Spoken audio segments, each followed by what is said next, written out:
Ciao, sono Terry, consulente alimentare del Centro Naturhaus di Spinea. Ogni giorno mi impegno per accompagnare i miei clienti in un percorso di educazione alimentare che li aiuti a stare meglio con se stessi e con gli altri, ritrovando il proprio benessere psicofisico.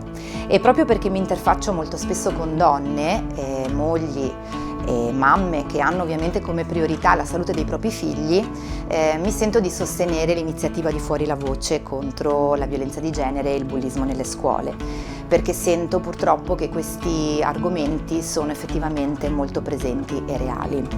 Quindi anch'io insieme a voi tiro fuori la voce.